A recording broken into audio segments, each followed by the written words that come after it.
सर्वे भवन्तु सुखिनः सर्वे सन्तु निरामयाः सर्वे भद्राणि पश्यन्तु मा कश्चित् दुःखभाग् भवेत्।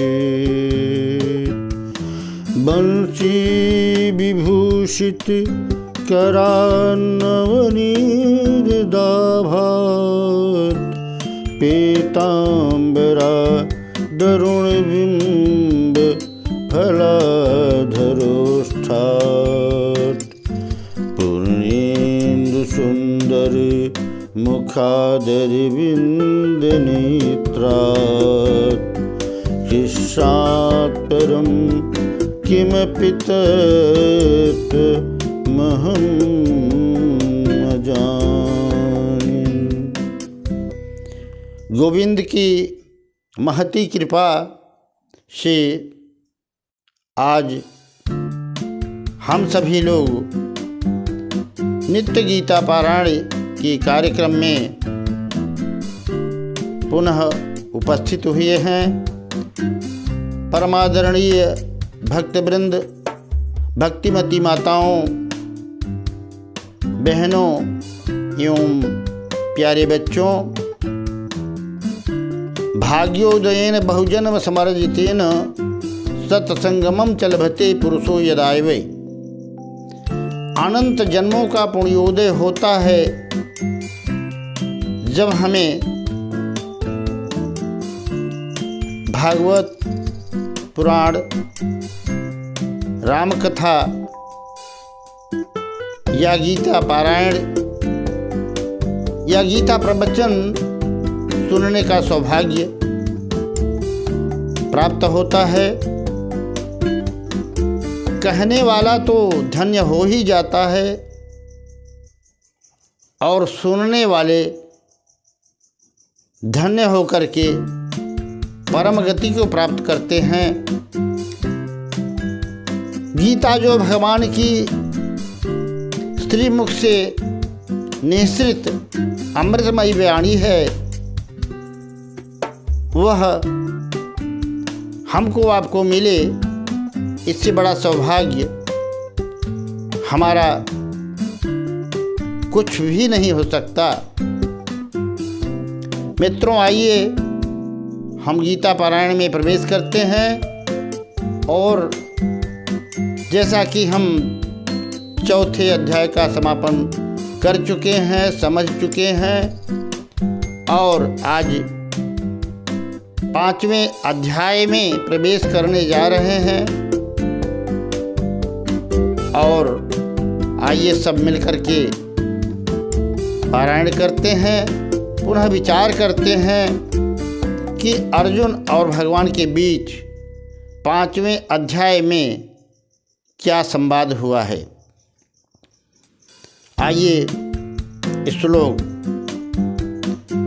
अर्जुनावाच संन्यासं कर्मणां कृष्ण पुनर्योगं च संससि यस्येह एतयोरेकं तन्मे ब्रूहि सुनिश्चितम्। श्रीभगवानुवाच संन्यासः कर्मयोगस्य निःश्रेयस्करो भवेत् तयोस्तु कर्मसन्न्यासात् कर्मयोगो विशिष्यते।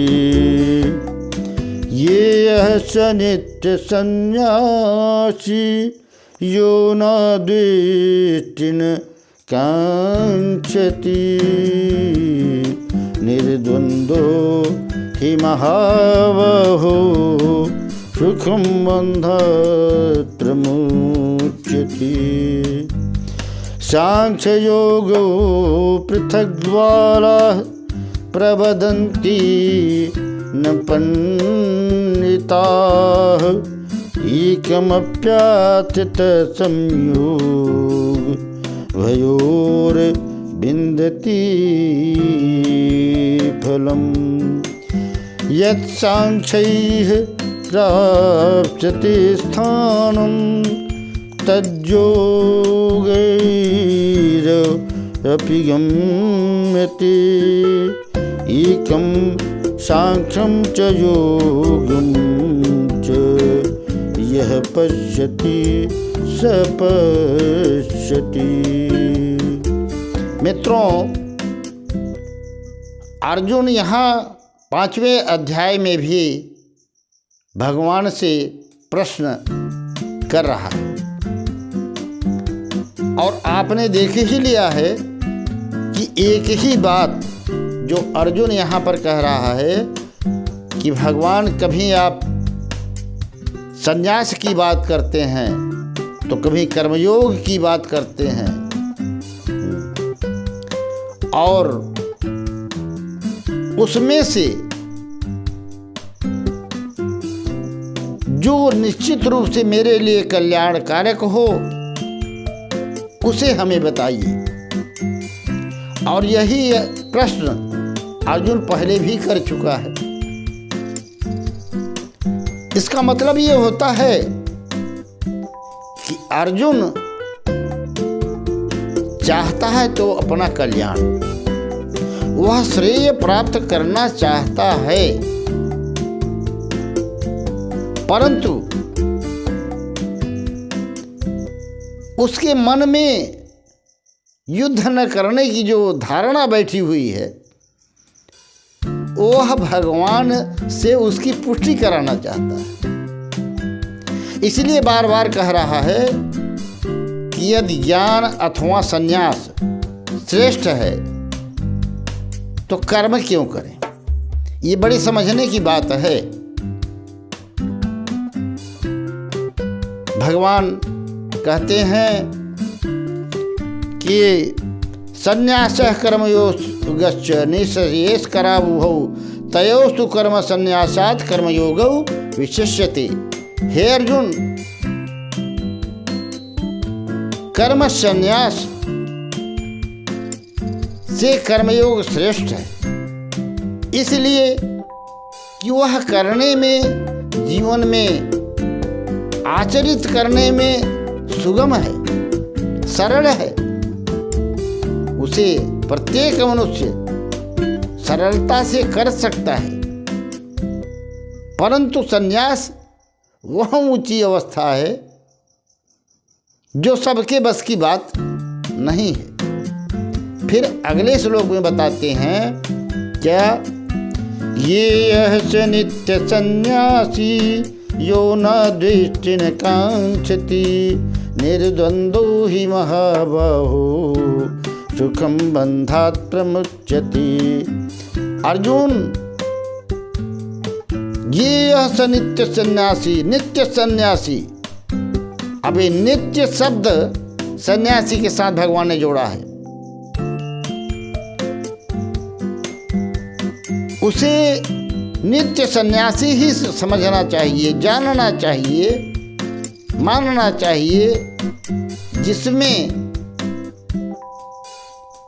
ये सद्गुण मौजूद हों। कौन से? यो न द्वेष्टि न कांक्षति निर्द्वंद्वो। यो न द्वेष्टि, जो किसी से न तो द्वेष करता हो और न कुछ भी चाहता हो किसी से, और सभी दुखों से, सभी प्रकार के सुखों से, मान अपमान से परे हो गया हो, अर्थात द्वंद्व रहित हो गया हो, निर्द्वंद्व हो गया हो, वह सन्यासी होता है। भगवान के कहने का आशय यह है कि सन्यास वह परम उच्च अवस्था है जो कर्मयोग का आचरण करते करते व्यक्ति अंतिम अवस्था में प्राप्त करता है।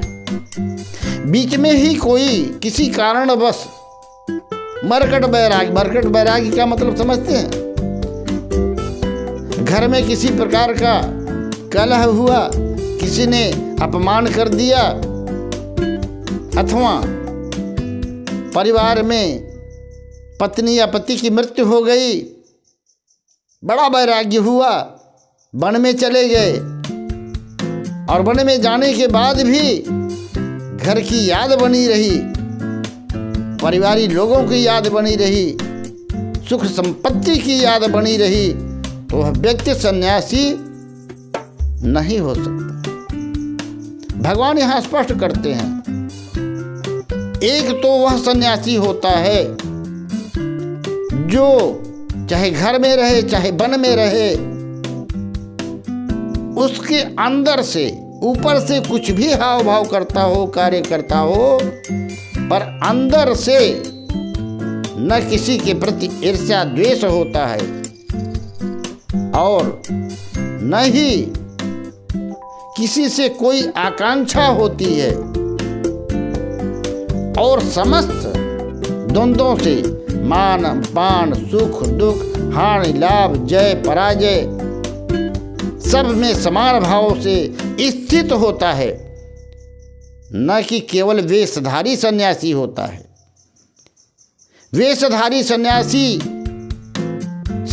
भी योग्य है, पूज्य है, पर सन्यास की सर्वोच्च अवस्था तो वह है जिसमें ज्ञान प्राप्त करके आत्मा में व्यक्ति स्थित हो जाता है, बाह्य कर्मों से उसका कोई लेना देना नहीं रह जाता और परमात्मा से एक रूप हो जाता है।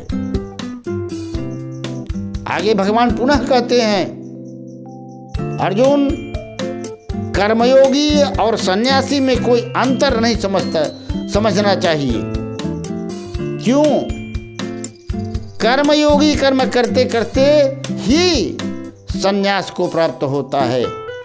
डायरेक्ट कोई आसमान में छलांग लगा करके नहीं जा सकता। सन्यास सर्वोच्च अवस्था है, सबके लिए नहीं। इसलिए कर्मयोग का आचरण करते करते जो सन्यास को प्राप्त करता है वह भी वहीं जाता है, और जो सन्यासी होता है एक बिंदु पर वह भी पहुंचता है। दोनों का मार्ग एक ही है, परंतु यह सुगम है कर्मयोग, हर कोई कर सकता है। और सन्यासी और योगी में कोई अंतर नहीं होता है, ऐसा विद्वान जन कहते हैं। ये बात भगवान अर्जुन को समझाते हैं कि अर्जुन कभी भी सन्यासी और कर्मयोगी में अंतर नहीं मानना।